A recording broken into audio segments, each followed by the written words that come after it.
Let's see if it works. It worked. Well, hello, YouTube. So we are 2.5 hours into a live support group meeting, and your stream shut down completely. So I just restarted our stream on YouTube. No idea what happened, but we're back if you're back. All right. Sandy said, all day yesterday you had an urge to pee, push to poo, tighten pelvic floor. Today, no, not going bad to the bath, no urge to pee. Obviously, it's tight pelvic floor. Yeah, definitely. I have exactly that same experience. I mean, when my pelvic floor is tight and toast, I feel it. And it can sometimes, that's a flare. And so when you have a pelvic floor flare, what's our pelvic floor rescue plan? So if your flare begins after driving, after sitting for a long period of time, after sex, the very first thing we want to do is use heat, because heat will relax muscle. So it's soon you can tell the health of your pelvic floor by how you urinate. Okay, so if you hesitate 5, 10, 15, 20 seconds before you can relax enough to release urine, your muscles are tight. Okay, so what do we do? First thing we can do is just grab a big heating pad, stick it on your pelvis, and sit in a recliner for 30 minutes to an hour, and just get some heat in there to relax the muscle. Don't put the heat between your legs. Put it over your belly, over your lower belly. And the IC Network, we have a great microwavable heating pad that's a triangle, fits perfectly over the pelvis. It's handmade for us here in California. Then, if an hour later you're still struggling, you could take a warm bath, you could take a warm shower. If you have an internal wand, you can use the wand yourself. You can do some stretching. Try that for a couple of hours. If that doesn't work, then you can go to a pelvic floor medication, relaxant like baclofen or Flexeril. You could take it a little bit earlier if you wanted to. And ultimately, in the end, if this flare doesn't release, after a couple of days, then you call your physical therapist and get into physical therapy and let them try to work on it. Boria says, I have a bacterial infection. They put me on phosphomycin sachets, and I got Botox in the bladder for OAB. It's helping. Good. Excellent. Love it. Sandy said, I need a natural supplement to poo, not Senna. I do heating pad. Honey, you want to do, it's not a supplement, and you don't want to do Senna or stimulant. Girl, honestly, do you like green peas? Have a couple of big servings of peas a week. That's my go-to. I will just once a day or once every other day, I will heat up. I happen to love green peas or split pea soup or beans, refried beans, anything at all like that. Have peas or beans, a good serving, like a cup. I think a cup of peas is 16 grams of fiber. Your goal, you eat peas every night? Good. Okay.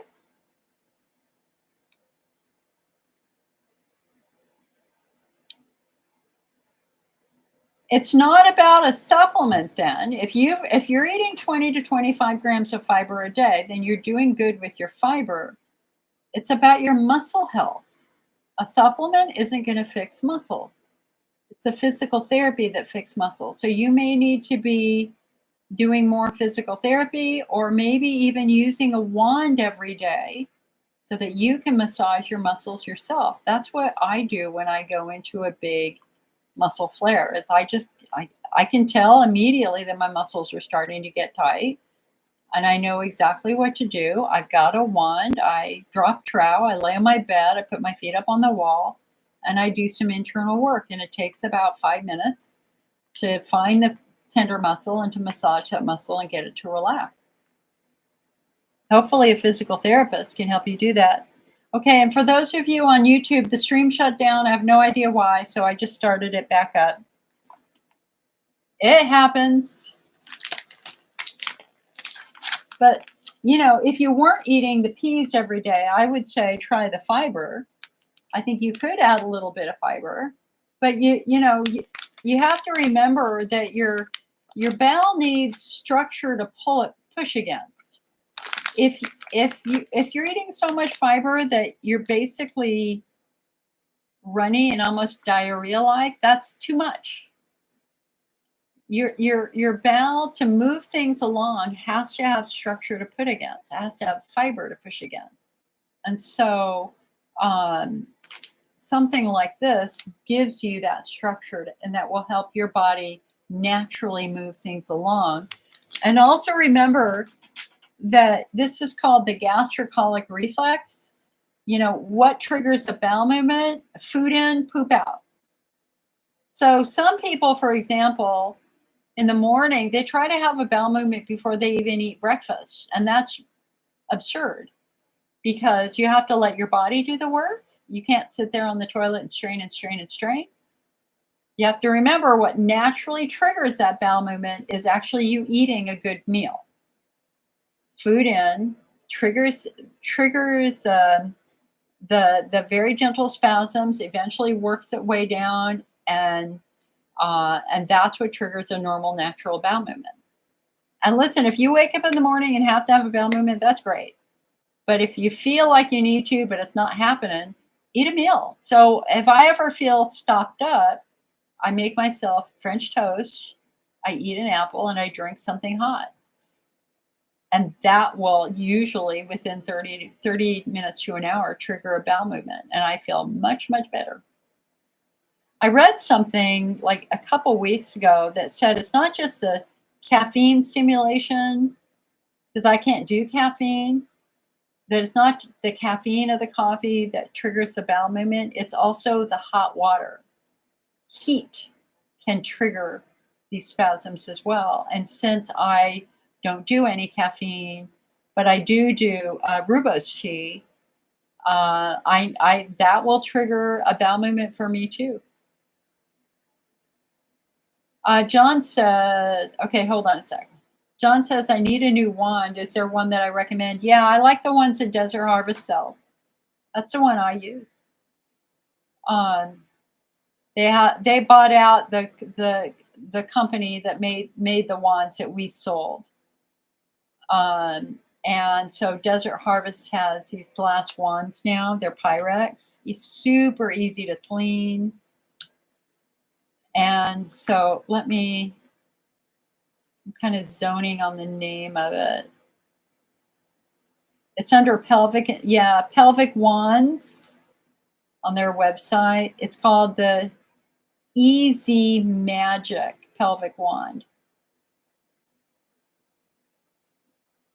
And they have a regular size and they have a large size for people that might have shorter arms or whatever. Let me just see if it's on Amazon. Hold on. If it's on Amazon, I can give you a link.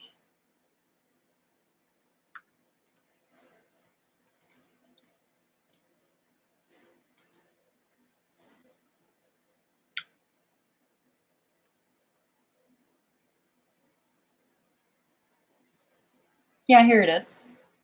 Also, Intimate Rose. The Intimate Rose wands are good too. Actually, John, I gotta say the Intimate Rose is probably a better one for you as a guy.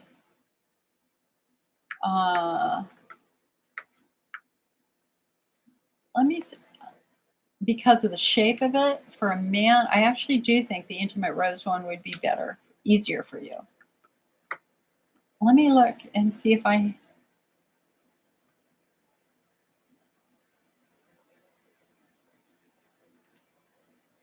Yeah, look, I have it in my shop. And it's half the price of the last wand. But I think the shape of it is going to be a lot easier for you as a gentleman, to be quite honest. It's the purple one. Okay, so Donna said, I've tried the wand several times. I can't seem to use it. I know which muscle is tight, but I've had no success with the wand. Is this common? Donna, there's a big learning curve with the wand. I flailed for about 6 months before I got it. One of the things that, here, let me grab this and let me It's right there.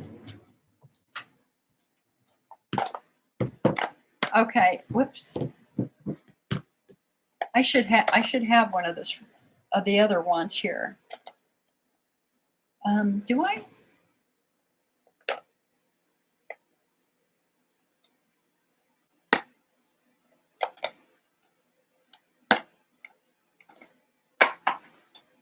Okay. So again, if you go over to the IC Network shop, it's under physical therapy. It's in the physical therapy category. The other ones I'm talking about. This is the last one. So the first couple of times I tried to use a wand, you're just going, what the hell do I do? You've got a wand in here and you're like, okay, what do I touch? What do I touch? I don't get it. I didn't understand it at all. And my physical therapist said, Jill, you move it in a J shape, the shape of a capital J. And I'm like, so I come back home, J shape, and I'm laying on my back, my feet are up on the wall, trying to figure out the J shape. Made no sense. I still didn't get it at all until I read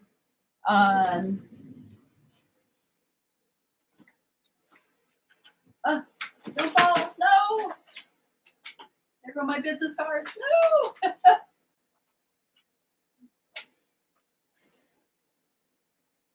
Stay. No, don't you fall. No. Okay. It's not a support group meeting if I don't drop something. Okay. This is the book that helped me figure it out because it helped me understand the structure and the anatomy. So let me show you the J shape. So let's look at it from the back. So again, here's your pelvis, hip bone, sacrum right in the middle, tailbone. And again, a lot of people don't understand that the tailbone is very active, and a lot of things, the pelvic floor attaches to the tailbone and the sacrum. There's your J right there. It goes like this, and it goes like this. So you go up this way, and you go up this way. And so internally, if I can show you internally, there's your tailbone, and there's your J. There's your tailbone, and there's your J. So basically, you're just following the length of the muscle. Most of the time, so when I do internal physical therapy, so you don't do both sides at the same time. You start on the left side or you start on the right side, okay? And I put my wand in, and I will just gently go the length of the muscle, and I'm feeling the texture, and I'm looking for tender points. So a healthy muscle feels like a raw chicken breast. A tight muscle feels like a cooked chicken breast. A badly damaged muscle feels like beef jerky. I have been in the cooked chicken breast, beef jerky mode on one side. So I'm feeling the texture. Does the muscle feel tight, or does the muscle feel loose and soft? And then if I find a point that hurts, I'm going to focus in that area, and I'm just going to gently rub it. I'm just going to do that. So I do one side, and then I do the other side. Another movement that I do is they call it strumming, where I go I'll go across the muscle. So I guess what I'm trying to say here is that it's a learning curve, and you have to learn how your body feels. And that means you just have to practice until you learn what healthy muscle feels like and what tight muscle feels like. And then once you've got that down, you'll know exactly what to do. So I know exactly what to do now. I've probably done this close to 100 times on myself now. Maybe not that much, maybe 70 times.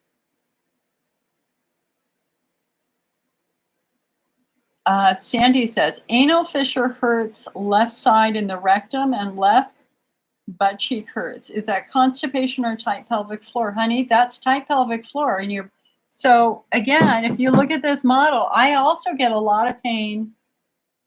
I get a lot of pain. So again, if we're looking at the back, right? So spinal cord, sacrum, hip bone. What is this bone right here? This is your sit bone. This is the sit bone. You've got a bone in each butt cheek. There's one there. Here, hold on. What did I do here? Okay, here it is, right there. Sit bone here, sit bone here. Those are your sit bones. So I will tell you, for me, most of my pelvic floor pain is between the sit bone and my tailbone. It's right here. Or it's between my sit bone and my rectum. It's always going to be right in this area. And this is where my muscles are messed up. Left side, right here.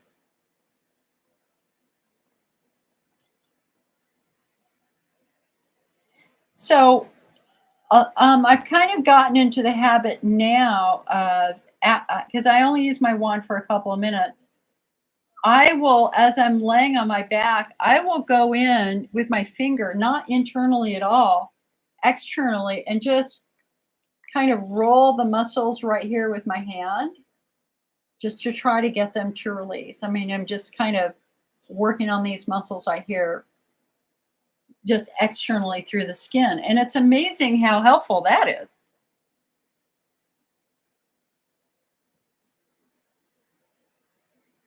So Sandy, I want you to remember, it's the tight pelvic floor muscles that are causing your constipation and causing all of this.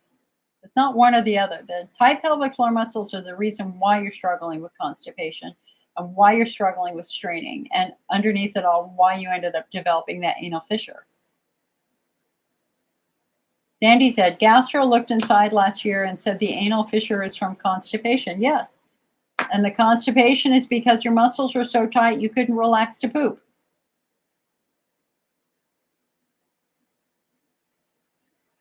Wendy said, what would it mean if a half a Xanax stops bladder flares? Since you can just take that every day, what would be a better solution? Why would that stop flares? Well, what that would tell me, Wendy, is that Xanax is an anti-anxiety agent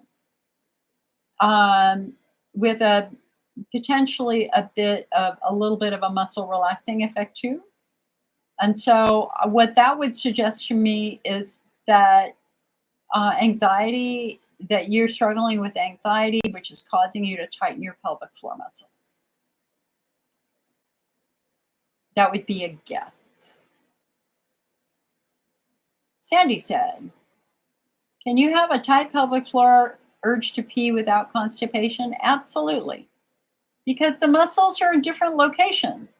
You got muscles back by your rectum that can be messed up, but those might be healthy, and the muscles up front might be messed up. Okay? I mean, girl, the pelvic floor muscles go all over the place.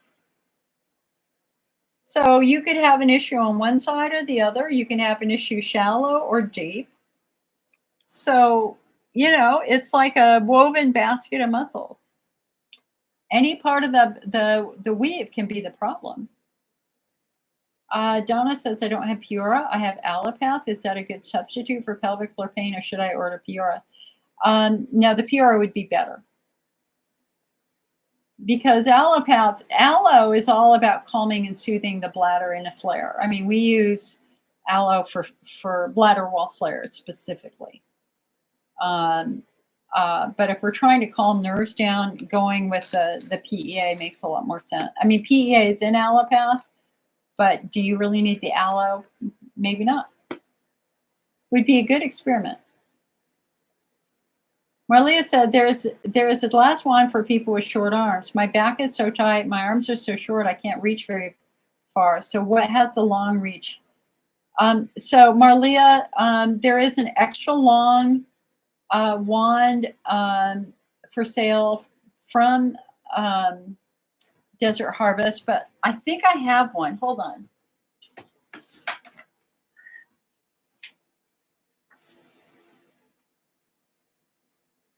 I thought, which one is this? No, that's not it.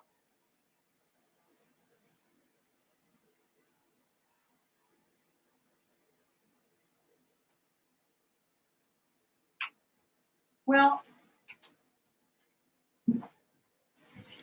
they make an extra long one. It's like a foot long. It's like twice as long as the other one. It's like $90, I think. But look at the ones in the IC Network shop first because they're also longer. Also, they're longer than the last ones. Also.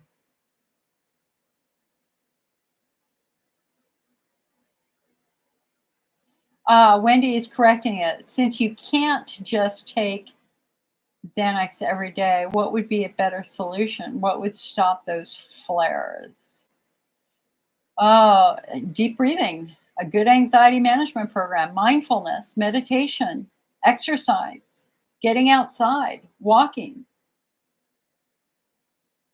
Got to bring that anxiety level down. Sandy said, can you have a tight pelvic floor? Yeah, okay, hold on. Donna said, any side effects with the allopath? Well, any of the allo products, it doesn't matter where you get it from, have the potential of causing a little stomach upset. And for some people, diarrhea, and they can't take it. Aloe is well known for causing a little bit of stomach distress. So you won't know until you try it. But if you have diarrhea from it, then it's not the one for you. We don't really have side effects with Piora. Jordan says, a cup of hot water first thing in the morning, that helps with bowel movements. Thank you, Jordan. Absolutely. You nailed that.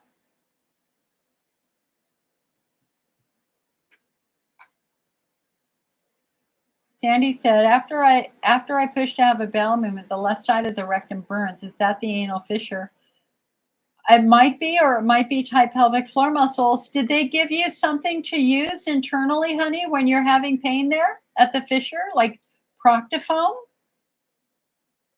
I mean, so Proctofoam is fabulous if you're having hemorrhoid pain. And it's a little foam that you insert into your rectum that calms everything down very, very quickly. So the last time I was having issue with rectal pain, they gave me Proctofoam. I love that stuff. It was great. Also, even Preparation H wipes are very soothing. But if the pain is on the inside your rectum, something like Proctofoam might be really helpful. Donna says, would you take Allopath or Pura 500 at bedtime during the night? I would do them at bedtime. PEA. That's what I do, actually. Sherry says, I prefer Calcia Blend, and I love that it comes in a shaker bottle to sprinkle on acidic. Honey, Allopath, Pre-Leaf has shaker bottles now too. They were the original shaker bottles. They just stopped them for a while, but they have them again. Sandy said, what supplements are good for the right pelvic floor? No, there's no supplement that's good for your pelvic floor, honey. For your pelvic floor needs physical therapy. It's muscle work. So what supplements are good for a tight pelvic floor? We don't suggest supplements for pelvic floor dysfunction. We suggest physical therapy for tight pelvic floor muscle. You need the physical therapy. It's the hands-on work. That's the most of muscles respond beautifully to hands-on therapy. You know, guys, when I was getting my pharmacology degree, I have a really rare degree in drug science and drug chemistry called pharmacology. And my degree was a surgical degree. I did surgery for a year when I was getting that degree of surgery on animals. And I love animals. Do not even get me. That's why I walked away from that career. But while I was doing that surgery, I was amazed at how responsive muscles were. And, you know, I never lost an animal, unlike my fellow students.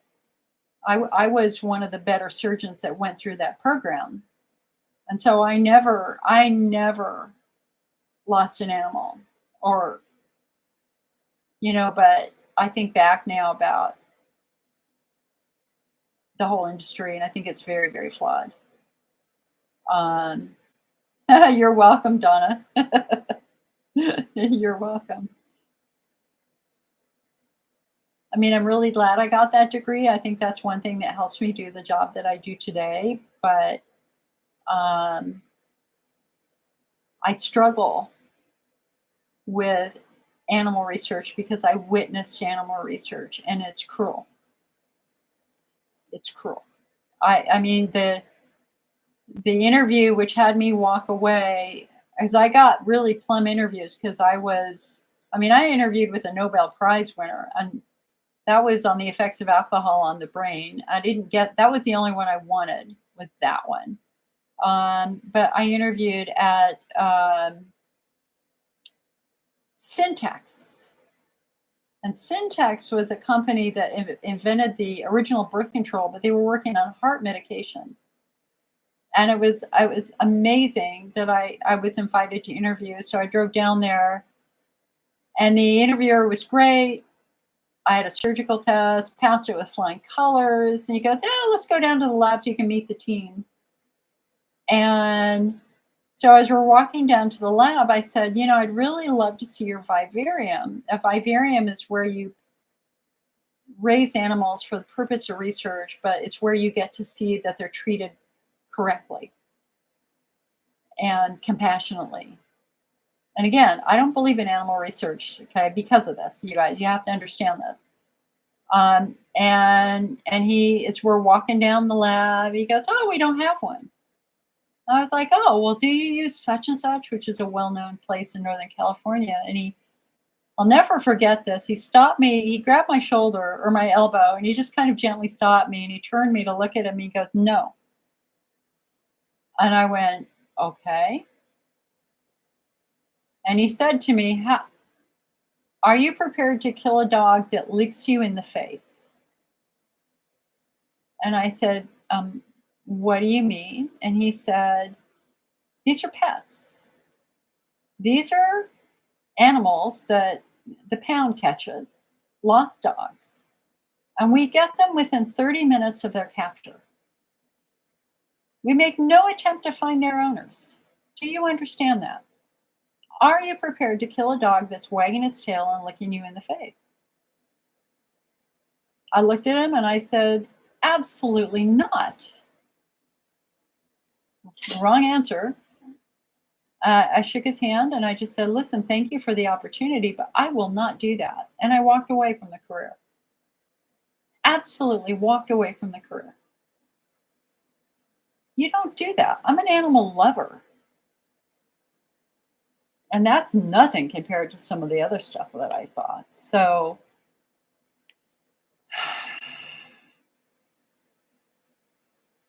people wonder, why do you do what you do? Well, I was raised by a family of scientists. We were all supposed to be scientists. My brother is a nuclear physicist. The perfect score SAT redhead nerd. That's my brother. My sister is this amazing food chemist. Massive awards. I went into drug chemistry. Wrong career for Jill Osborne.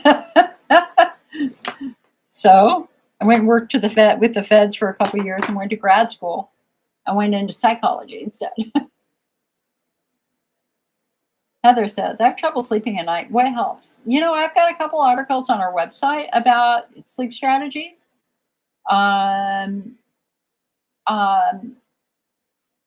Understand that nighttime flares are often a direct result of what you've eaten during the day. So if you're having a cup of coffee in the morning, I can guarantee you that would keep you up at night. If you're drinking tea during the day, if you're doing soda, if you're taking a multivitamin. So anytime we see patients who are really struggling to sleep, and especially if they're getting up every hour, every half hour to go to the bathroom, we're looking at direct bladder wall irritation. So concept number one is there's something you're doing during the day that's triggering your bladder. And you have to understand that the bladder is the slowest healing organ in the body. Nothing happens overnight. Nothing. It takes 2 weeks for one cell to be replaced. So if you have 1 cup of coffee a day, your bladder will never heal. Because that coffee, the acid from that coffee will destroy the entire generation of cells trying to repair your bladder. You can't even have 1 cup of coffee a week. That will stop your bladder from healing. That's why we want patients off of coffee and soda and green tea and black tea and all that sort of stuff for 3 to 6 months. Because you got to give your bladder time to heal. It is physically impossible for your bladder to repair itself if you're pouring acid in it every day. And I got that from Dr. Anthony Schaefer at a National Institutes of Health meeting on IC 20 years ago. And the thing is, was we already knew that. We already knew that. We already knew that the patients who suffered the most, by far, were the coffee drinkers. People who had 1 cup of coffee a day.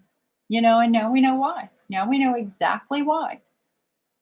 Because the bladder cannot heal in that environment.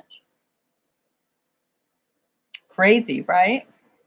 Then I think the second thing we look for nighttime problems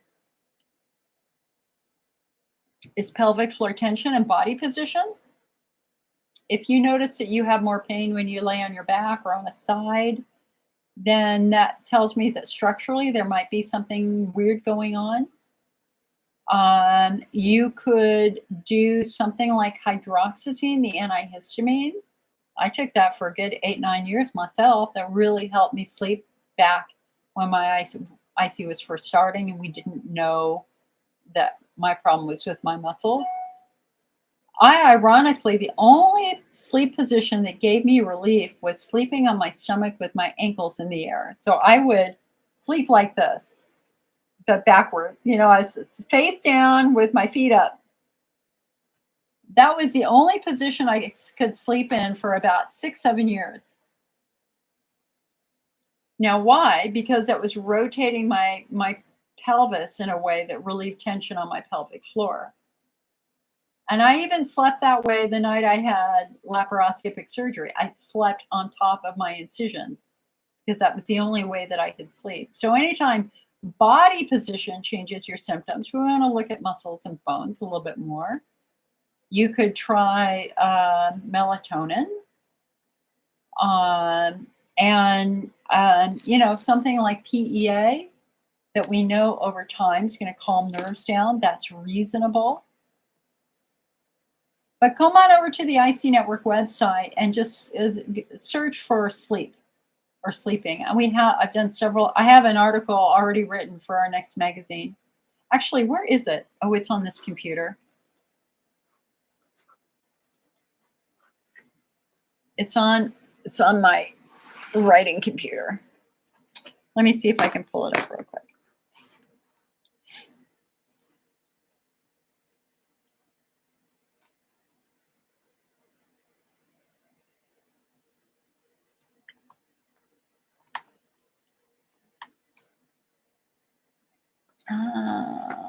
Hold on.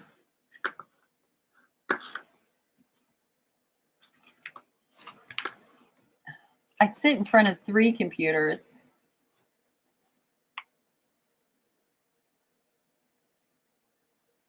No, it's not there. Well, anyway, it'll be in our next magazine, but we have stuff on our website about sleep quality too.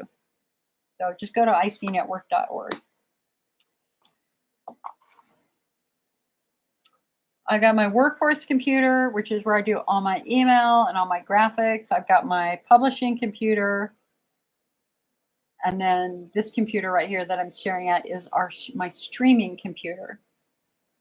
And they're old. That one's like 8 years old. This one's like 6 years old. That one's like 2 years old.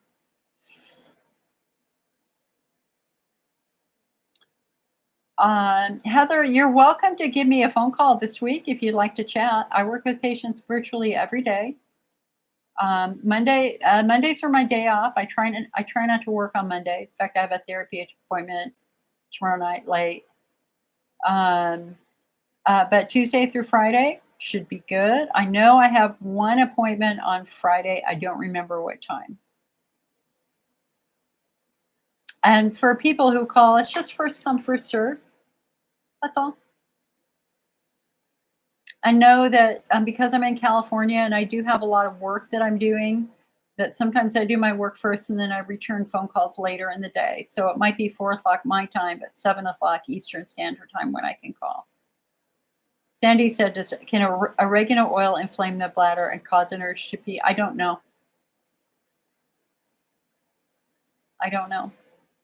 I don't have any personal experience with that, and it just doesn't come up. Lisa says on YouTube, when I first started taking Allopath and I've been on gabapentin, the combination caused you to sleepwalk. Crazy, right? I won't even begin to tell what happened to me. Gotta be the gabapentin. I don't know why. Let me look it up.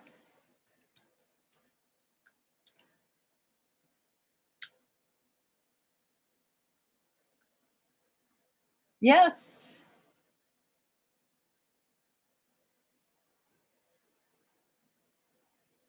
Gabapentin is associated with sleepwalking.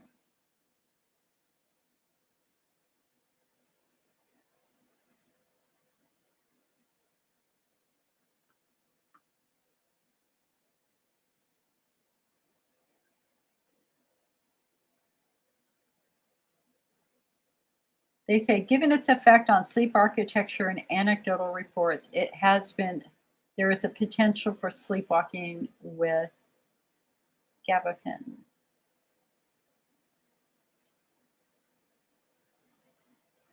Also, the other things that cause sleepwalking is not getting enough sleep, stress and anxiety, infection, especially in children. So let's see if palmitoyl ethanolamide is associated with sleepwalking. I don't think it is.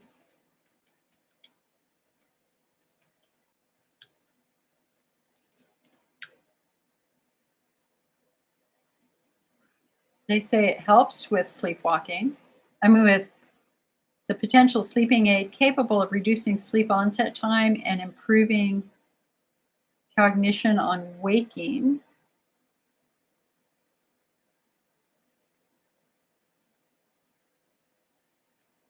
Looks like it's the gabapentin neurontin.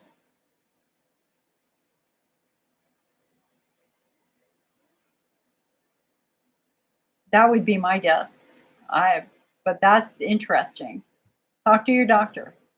See what your doctor has to say about that. Maybe it's a combination of the both of them that. Well, I haven't read enough about sleepwalking to be able to describe it. It's something about phases of sleep, and the phase of sleep you're in, where that can happen. So maybe it's a combination of the two that got you into that phase. Interesting. Obviously, follow your doctor's instructions.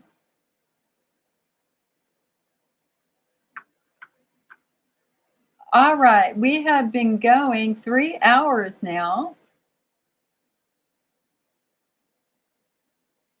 Lisa says, no one would believe me. Wow, thanks. I was on gabapentin for years, but when I added the Allopath, boom.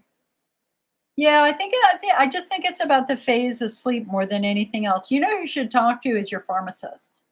Talk to the pharmacist and have them look it up in the PDR.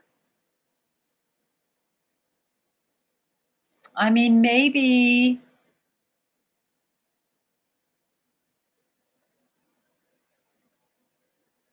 reducing the dose of the gabapentin. Listen, I cannot give you medical advice. It's not my job to give you medical advice. Clearly, you hit a point where you just entered the sleepwalking phase.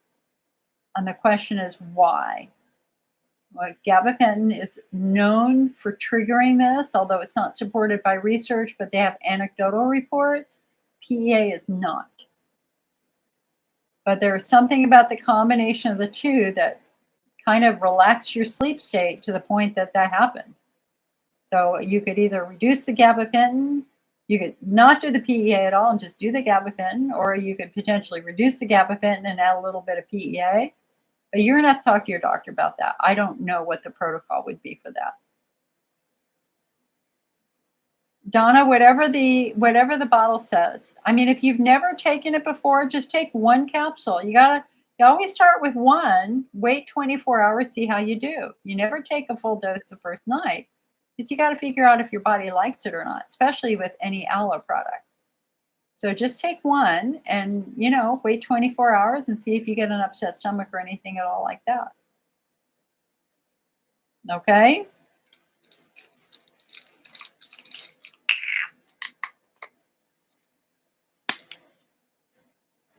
You've adjusted your allopath times. Okay. Sounds good. The bottle says 6. Do not take 6 the first night. Don't do that. That's a shock to your system. Start with 1. Take 1 for a couple of nights. Just make sure your body likes it first. And then you can go to 2, and then you can go to 3. And then if you want to, you can slowly work your way up to 6. But the odds are you might only need 1 or 2 to get better, and you might not need 6. That's another reason why we say go slow. Start with a small amount first, and let's just see how your body reacts to that.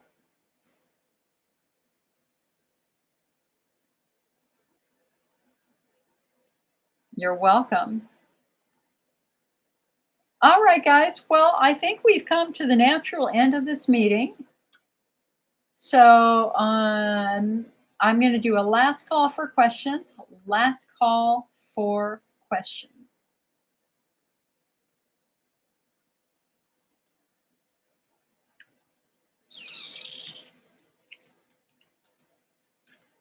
I want to look at the dresses for the Academy. Oh, the Academy Award starts in 5 minutes anyway.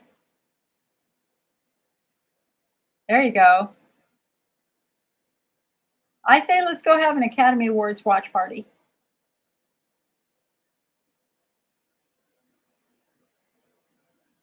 Not that I go to movies very often. I don't. But I'm hoping that Ariana Grande wins Best Music, maybe. So, okay, I'm going to say goodbye to YouTube. I'll see you guys later. See you next week. Thank you for coming. And if you like these meetings, come on over to the IC Network and become a member. And make sure you subscribe to our channel and like this, because the more people who subscribe, the more I get to do.